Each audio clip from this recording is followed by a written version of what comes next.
Ramanthapur Hyderabad public స్కూల్లో నిజంగా ఇక్కడ చూడండి, అందరి పేరెంట్స్ని అంతా చూడండి.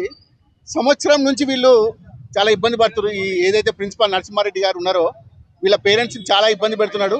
ఎందుకంటే కనీసం మినిమం ఒక చదువుకున్న వ్యక్తి మినిమం కామన్ సెన్స్ లేకుండా కనీసం పేరెంట్స్ దగ్గరకు వచ్చి ఏంది మీ ప్రాబ్లం అని అడగకుండా ఇప్పటికి 3 గంటలు అయింది. ఇక్కడ వీళ్ళు ధర్నా చేస్తున్నారు. 3 గంటల నుంచి ధర్నా చేస్తున్నా కూడా ఇప్పటిదాకా రాలేదు.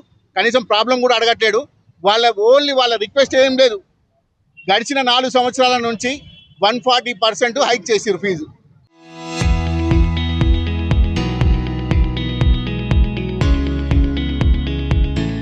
రామాంతపూర్ అంటేనే ఇక్కడ ఉన్న దాంట్లో అన్ని స్కూళ్ళల్లో కూడా హైయెస్ట్ ఫీజు అంటే హెచ్పిఎస్. దాంట్లోనే 140% ఫీజు హైక్ అయితే నిజానికి మరి స్టూడెంట్స్ చదువుకోవాలన్నా పేరెంట్స్ మరి ఇప్పటికే ఫీజు హైక్ అయినాయని ఇంట్లో ఇద్దరు పని చేస్తున్నారు. ఫాదర్ పని చేస్తున్నారు, మదర్ పని చేస్తున్నారు. ఇద్దరు పని చేస్తేనే ఆ ఫీజు కడుతున్నారు. ఈరోజు ఎడ్యుకేషన్ చాలా ఇంపార్టెంట్, కానీ అమ్ముకునే పరిస్థితిలో ఉన్నది. నిజంగా కూడా ఈరోజు చాలా బాధాకరం.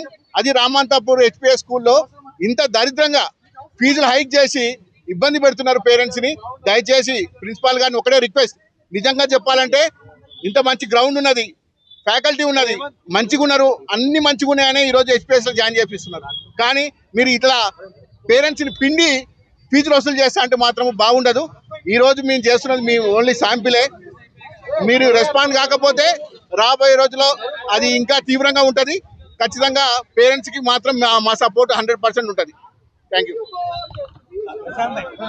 పబ్లిక్ స్కూల్ దగ్గర పేరెంట్స్ అందరూ కూడా ఈ ఫీజులు పెంచని చెప్పేసి ధర్నా చేయడం జరిగింది. ఇవాళ ప్రిన్సిపల్ నరసింహారెడ్డికి అంటే ఎంత అహంకారం అంటే లక్షలు ఇక్కడ ఫీజు కడుతున్నా కూడా పేరెంట్స్ దాదాపు 3 గంటల నుండి ఇక్కడ ధర్నా చేస్తుంటే కూడా కనీసం నీ బాధ ఏందని కూడా వాళ్ళు అడగకుండా లోపల ఏసీ వేసుకొని ఛాంబర్లో కూర్చొని సెక్యూరిటీని బయటకు తోశాన్ని పంపిస్తున్నాడు. ఇవాళ అంటే ఎంత దారుణమైన పరిస్థితి. ఇవాళ 141% అంటే దాదాపు 1,00,000 ఫీజు 2,00,000 అవుతుందన్న.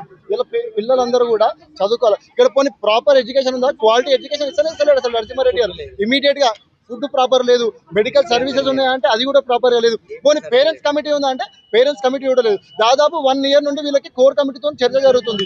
10% పెంచుతామని చెప్పి మాట ఇచ్చినాడు. ఇవాళ 141% సడన్ గా వాళ్ళ సొంత నిర్ణయం తీసుకొని వీళ్ళ పేరెంట్స్ అందరూ కూడా భారం చేస్తున్నారు పేరెంట్స్ మీద. కాబట్టి ఇమీడియట్ గా మేము బీఆర్ఎస్పీ తరఫు నుంచి పేరెంట్స్ కి అండగా ఉంటాము. ఈ నరసింహారెడ్డిని తొలగించాలని చెప్పి డిమాండ్ చేస్తాము. ఈ 141% ఇమీడియట్ ఫీజు వెనక తీసుకొని 10% వాళ్ళ ఏదైతే కమిట్మెంట్ ఉందో అది చేయాలా. అలానే పేరెంట్స్ కమిటీ మీటింగ్ ఇమీడియట్ గా పెట్టి పేరెంట్స్ కమిటీని కూడా ఎన్నుకొని వాళ్ళిద్దరితో చర్చలు జరుపుకొని వీళ్ళకి పెట్టాలని బీఆర్ఎస్ డిమాండ్ చేస్తుంది.